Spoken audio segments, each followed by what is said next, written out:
Israel और Lebanon की शांति वार्ता मंगलवार को वॉशिंगटन में शुरू होगी। हिजबुल्लाह और आईडीएफ की सीमा पार फायरिंग जारी है। आईडीएफ ने कहा कि उसने दक्षिणी लेबनान के एक अस्पताल पर छापा मारा, जहां लगभग 20 हथियारबंद हिजबुल्लाह लड़ाके मारे गए, जो इस नागरिक अस्पताल का सैन्य उद्देश्यों के लिए इस्तेमाल कर रहे थे।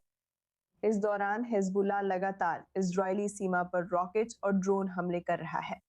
इजरायली प्रधानमंत्री बेंजामिन नेतन्याहू ने आज दक्षिणी लेबनान का दौरा कर संदेश दिया।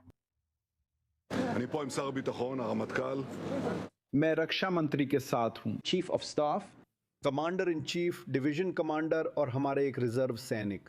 यहाँ शानदार जज्बा और लड़ने की इच्छा है। वे बहुत अच्छी तरह लड़ रहे हैं। युद्ध जारी है, जिसमें लेबनान का सुरक्षा क्षेत्र भी शामिल है, जहां मैं अभी थोड़ी देर पहले था। जो हम देख रहे हैं वो ये है कि हमने सुरक्षा क्षेत्र की वजह से लेबनान से आक्रमण के खतरे को नाकाम कर दिया है। हम एंटी टैंक फायर के खतरे को दूर कर रहे हैं और एंटी टैंक मिसाइलों से भी निपट रहे हैं। हमने बहुत बड़ा काम किया है, शानदार। अभी और भी बहुत कुछ करना बाकी है और हम इसे कर रहे हैं। यहाँ हम जो चीज देखते हैं उनमें से एक ये है कि हमने मूल रूप से मध्य पूर्व का चेहरा बदल दिया है। हमारे दुश्मन ईरान और बुराई की धुरी हमें नष्ट करने आए थे, अब वे खुद की जिंदगी के लिए लड़ रहे हैं। हम ये हर क्षेत्र में देख सकते हैं। ये इजराइल राज्य, इजरायली रक्षा बलों और हमारे नियमित सैनिकों की बड़ी उपलब्धि है, और हमारे शानदार रिजर्व सैनिक भी। इजराइल की जनता आप सभी को सलाम करती है। इजराइल की जनता आपका स्वागत करती है। चलिए अब एक अपडेट के लिए उत्तरी इजराइल चलते हैं, जहां से हमारे i24 न्यूज इंग्लिश संवाददाता बालिक स्लेडेन हमारे साथ लाइव जुड़ रहे हैं। बालिक, वहां क्या नया अपडेट है? इजरायली प्रधानमंत्री बेंजामिन नेतन्याहू आज दक्षिणी लेबनान में हैं। आईडीएफ की गतिविधियों की ताज़ा जानकारी क्या है? जी हाँ, जानते हैं कि इजराइल के उत्तर में क्या हो रहा है। हिजबुल्लाह पूरे दिन ड्रोन और रॉकेट हमले कर रहा है।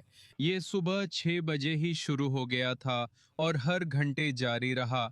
आखिरी ड्रोन हमला करीब 20 मिनट पहले हुआ था। और इन सभी घटनाओं में यहाँ उत्तर में बसे इजरायली समुदायों को ना तो कोई गंभीर नुकसान हुआ और ना ही कोई हताहत हुआ। ये पहली बात है कि यहाँ क्या हो रहा है। लेकिन लेबनान में स्थिति थोड़ी अलग है, क्योंकि हम देख रहे हैं कि इजरायली हवाई हमलों की संख्या अपेक्षाकृत कम होती जा रही है। हालांकि आज अलनबातिया में एक हवाई हमला हुआ था, जो लेबनान के दक्षिण में एक शहर है, लेकिन राजधानी बेरूत पर और कोई हवाई हमला नहीं हुआ। लेकिन ज़मीनी अभियान जारी है। ख़ासतौर पर बिन्त जबैल पर ध्यान केंद्रित किया जा रहा है, जो लेबनान के दक्षिण के सबसे बड़े शहरों में से एक है, जहां युद्ध से पहले 30,000 लोग रहते थे।